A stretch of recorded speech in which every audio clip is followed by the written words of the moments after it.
My partner sent me a text on a Thursday morning that said she was flying to Auckland to spend the weekend with a man she'd met online. I read it twice, standing in my kitchen in Christchurch with a cup of tea going cold in my hand, and typed back one word. Sorry? She wasn't sorry at all. Her name was Suzette, and we'd been together for 3 years. Living together for the last 18 months, in a house that had my name on the lease and my furniture in every room. I was 62, she was 47. I'd been widowed 4 years prior. Still finding my footing again. And when Suzette came into my life through a mutual friend at a barbecue in Sumner, I thought I'd been given a second chance at something good. She was warm and funny. She laughed easily. She made herself at home in my house within about 6 weeks, which I encouraged because the place had been too quiet for too long. Her daughter from her first marriage was grown and living in Dunedin. Her financial situation was what she called between opportunities. She'd left a job in hospitality management and was supposedly building a consulting business. I didn't push her on it. I was comfortable enough. I had my pension, some savings, a modest but decent life. Helping her with groceries and bills while she sorted herself out felt like the natural thing to do. 18 months in, she still wasn't sorted. But I'd stopped asking. That Thursday, the text came through at 9:15. I was already dressed, already had my second cup of tea on the go. The text read, I need to tell you something. I've been talking to someone online for the past 4 months. His name is Warren. He lives in Auckland. I'm flying up Friday morning to spend the weekend with him. I think we have a real connection, and I owe it to myself to explore it. Please don't make this difficult. I stared at my phone for a long time. Then I walked to my laptop, opened my banking app, and looked at my accounts. The supplementary card I'd given her for groceries and petrol had a pending transaction from the night before. A domestic airfare, $280. Return, Wellington to Auckland. She'd booked it from Wellington because apparently Warren had some connection there and she was meeting him first. She'd also spent $64 at a clothing shop I didn't recognize and $42 at a pharmacy, shopping for a weekend away with another man, on my card. Without a word, I rang the bank. I told them the card had been used without my authorization, had her removed as an authorized user before I'd finished my tea. Then I rang my phone provider and took her off the family plan we'd been sharing. She'd never once contributed to that bill.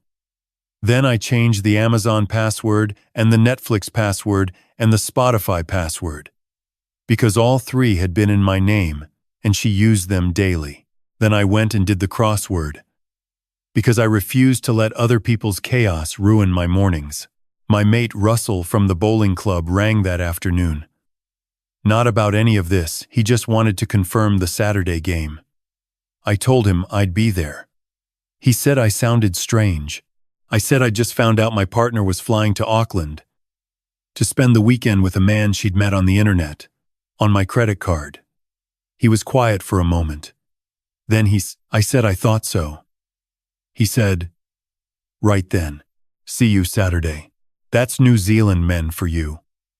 Sometimes that's exactly what you need.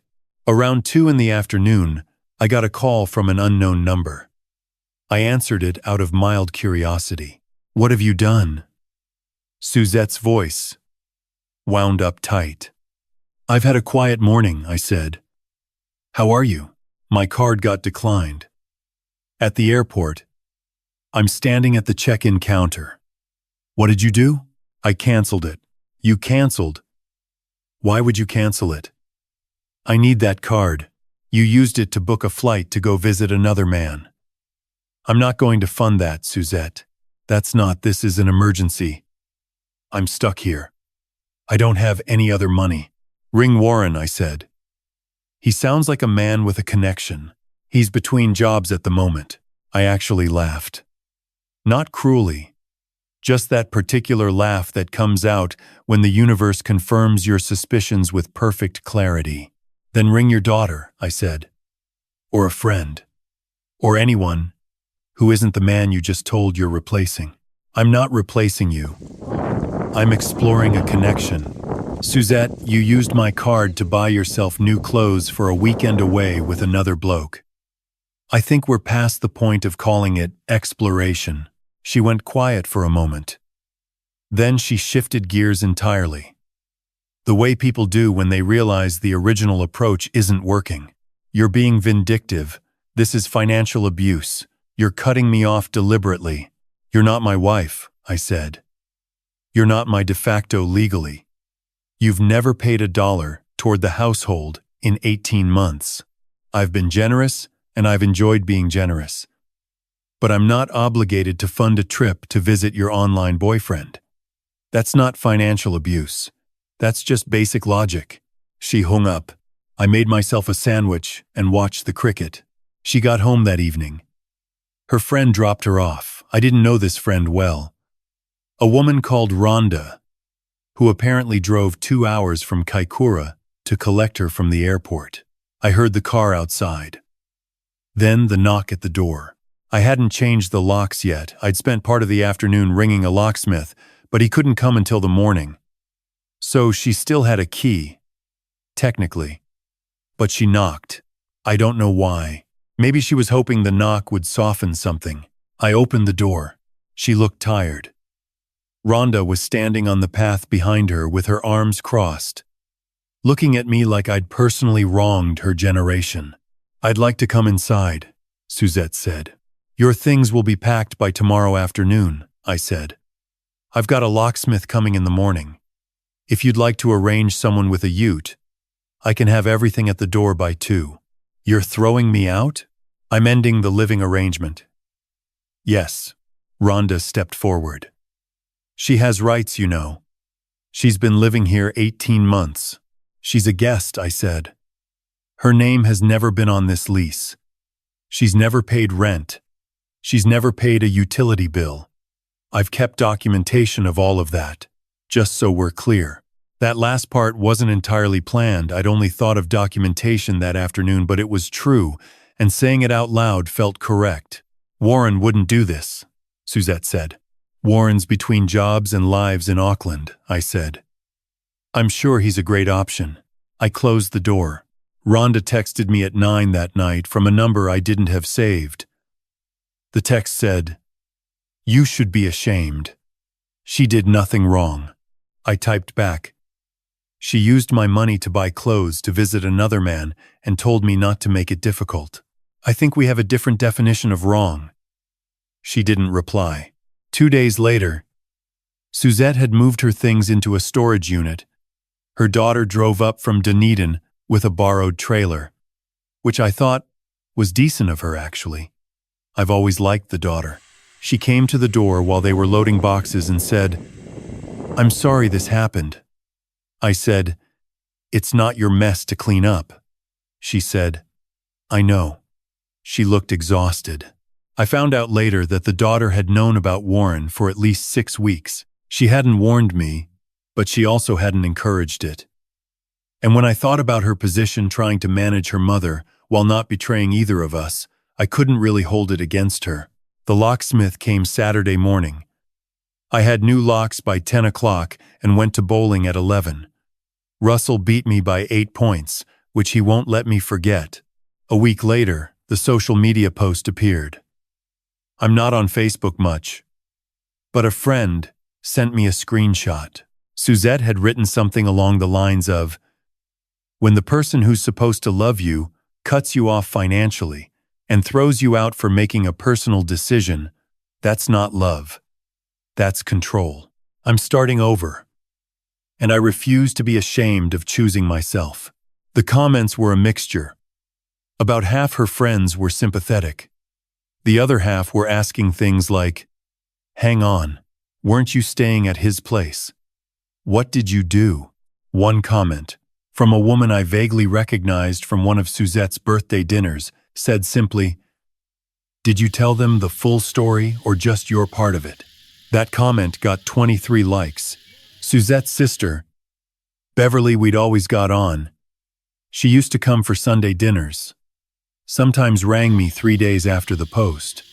She said, "I heard there are two sides to this." I said, "I expect there are."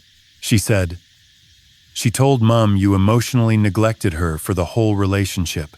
I said, "Beverly, your sister used my credit card to book a flight to Auckland to visit a man she'd met online, then told me not to make it difficult. I canceled the card." That's the full story. There was a very long pause. Then Beverly said, "Oh, for goodness sake." She apologized. We had a decent conversation. She told me Suzette was now staying with their mother in Blenheim, and that their mother was already at her wit's end because Suzette spent all day on her phone and wouldn't help with anything around the house. I said that sounded familiar. Then Warren made contact. I hadn't expected that. He sent me a message through a platform I hadn't used in years. LinkedIn, of all places. He wrote something like, "I think there's been a misunderstanding about the situation with Suzette. She told me you two had been separated for months. I had no idea you were still together. I want you to know I never intended any disrespect." I sat with that for a minute. Then I wrote back. "She was living in my house and using my credit card when she texted me about flying to see you. I appreciate you getting in touch." He responded within minutes. "She said she'd been sleeping on the couch for 3 months, that you two had agreed to go your separate ways." I told him that was not accurate. I told him she had her own room in my house, her own space, her own wardrobe, her own shelf in the bathroom, and that we'd had no such conversation. He wrote back, "I'm sorry. I genuinely believed her. I'm not in a position to have this sort of involvement anyway. I've been dealing with a lot." I found out through a mutual connection, weeks later, that Warren was separated from his wife of 20 years and his divorce was ongoing and messy. He hadn't been looking for a new relationship. He'd been on a general social platform, connecting with people broadly, and Suzette had been quite forward and persistent. He'd enjoyed the attention and hadn't been clear enough about his situation. When he realized how entangled things had become, he quietly stepped back. Suzette, I was told, did not take this well. She had been telling people, her friends, her mother, apparently some online group she was part of, that Warren was her person, that they had a profound emotional connection and were planning to meet and it was going to change her life. When he retreated, she apparently went through several stages of grief about it at considerable volume, directed at everyone around her.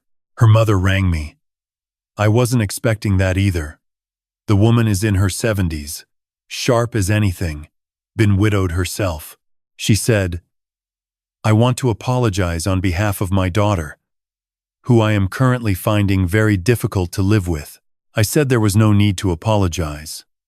She said, "There is, actually. I've read the texts she sent you.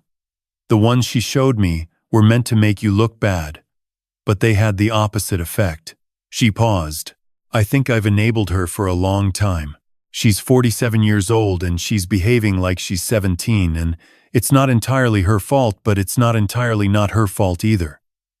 I said I appreciated her saying so. She said, "You were good to her."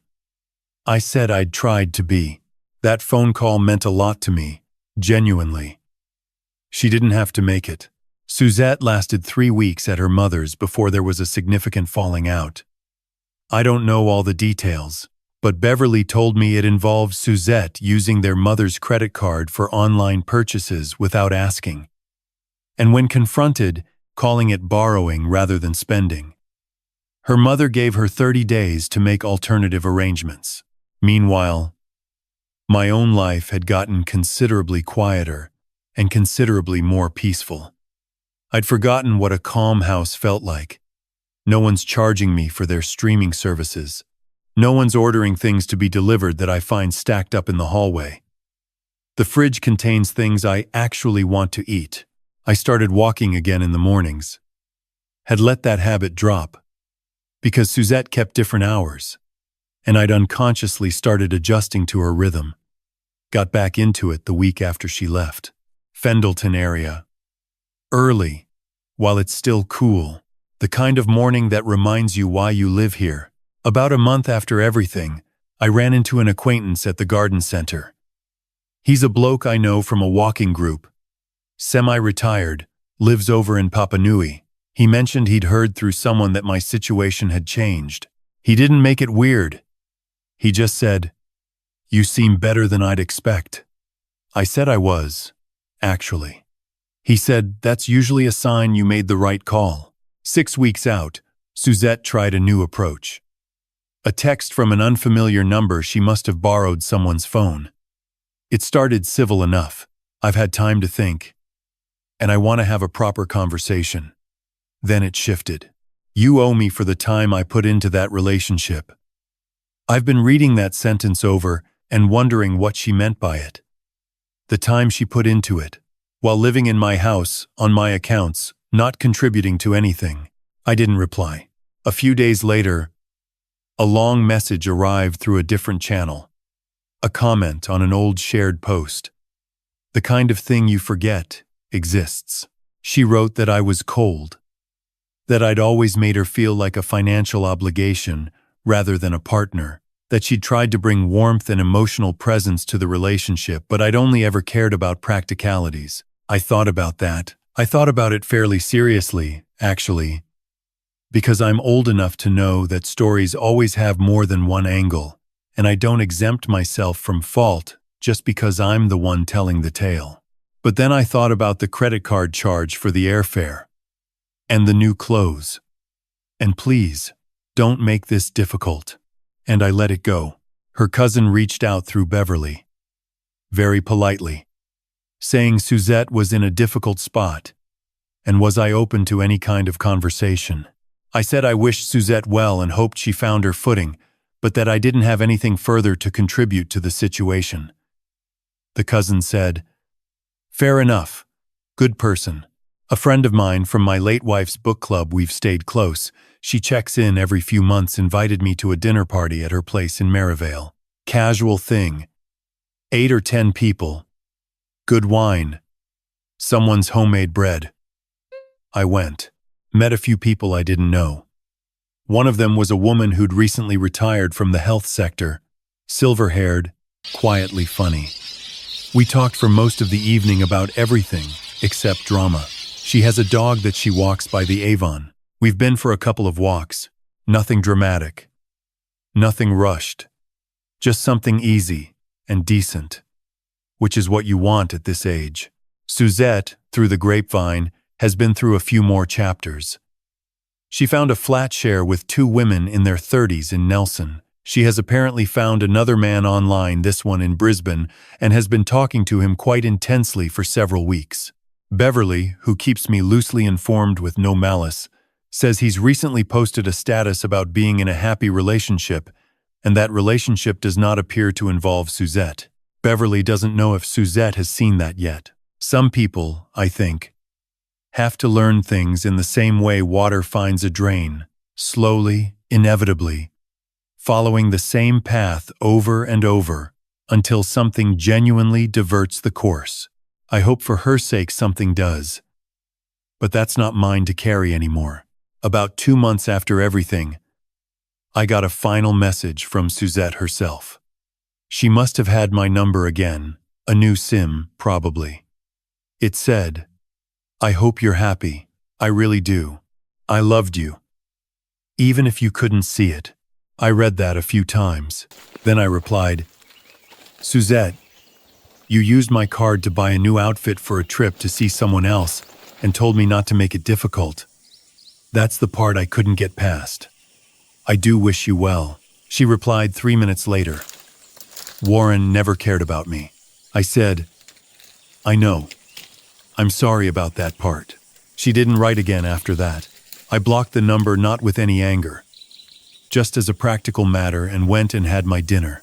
I've thought a lot about what I would say to someone in the position I was in at the beginning of it all. Some man in his late 50s, freshly widowed, still a bit lost, who meets someone who seems warm and interested and who slides into the space that grief left open. because that person was me, and I don't think I was a fool for being open. I think being open to other people is still the right thing to do, even when it goes badly. But there are things I'd tell him. I'd tell him that generosity freely given is still generosity, but it's worth noticing if it only flows one direction. I'd tell him that if someone describes your reasonable expectations as control, it's worth asking who benefits from you believing that. I'd tell him that a person's response to having consequences handed to them will tell you more about their character than anything they said when things were comfortable. And I'd tell him this: not everyone who comes into your life late in it is there to take from you. But some are. And the difference, most of the time, is whether they're willing to share the weight of it. The bowling club season is wrapping up. Russell and I are thinking about walking the Queen Charlotte track in March. His knee's been better. My hip's fine. We've both been putting it off for years. I've started cooking properly again, not just reheating things. The woman from the dinner party came over for a cup of tea last week and met my cat, who is a terrible judge of character, and adored her immediately. The house is mine. The mornings are mine. The quiet is mine. That's enough. I've been sitting with this story for a few months now, turning it over the way you do when something's finally settled enough to look at clearly.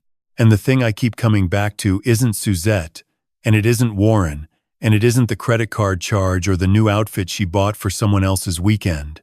It's the moment I was standing in my kitchen with a cold cup of tea, reading that text for the second time, and realizing I already knew. Not about Warren specifically, but about the shape of things, the slow, quiet way a situation can drift into something you never agreed to, one small accommodation at a time, until the day it announces itself plainly and you realize you've been seeing it for a while, you just hadn't let yourself say so out loud. That's not a comfortable thing to admit. I was 62 years old, and I'd let it happen. Not because I was naive, I've lived long enough to know what entitlement looks like, but because generosity felt like the right response to loneliness, and I didn't examine closely enough whether what I was giving was actually being received in kind. Generosity without discernment isn't virtue. It's just an open door. The part that stays with me about Suzette's mother is how she said, quietly and without drama, that she thought she'd enabled her daughter for a long time. That was an honest thing to say, a hard thing to say, and I think it took more courage than anything else that happened in that whole mess. Because the easiest position in any of this for her mother, for Beverly, for Rhonda in the car, was to simply take Suzette's side and leave it at that. Instead, her mother looked at the actual evidence and called it what it was. That's what I'd call moral clarity. It doesn't require a grand gesture. It just requires a willingness to be honest, even when it's your own family, your own history, your own enabling that you're looking at. I think about the younger version of myself and what I'd say to him. Not just about relationships, about life in general. I'd say, the people who ask least of you while giving the most freely are worth more than you probably recognize in the moment. My late wife never once made me feel that providing for her was an obligation she resented or a power I held over her. We built things together. The weight was shared. And I think, having had that as a reference point, I should have recognized sooner when I was in something that only flowed one direction. Resilience, I've learned, isn't about not being hurt. It's about not letting the hurt make you smaller. I could have come out of this bitter about it. About women. About relationships. About being open at my age. I've seen men do that. It closes them off permanently, and they think they're being smart. They're not. They're just protecting a wound instead of letting it heal properly. The woman I've been walking with by the Avon is easy company and asks nothing unreasonable of me. That possibility only existed because I didn't let Suzette be the last word on what I was willing to risk. What happened here was simple cause and effect. Suzette chose entitlement over honesty, convenience over contribution, and fantasy over reality. Each of those choices produced a consequence that she then blamed on someone else. That pattern doesn't change until a person is willing to see it, and I can't make that happen for her. What I can do is make sure I'm not standing in the way of those consequences landing where they're meant to. The house is quiet. The mornings are good. That's not nothing at 62. After everything, that's actually quite a lot.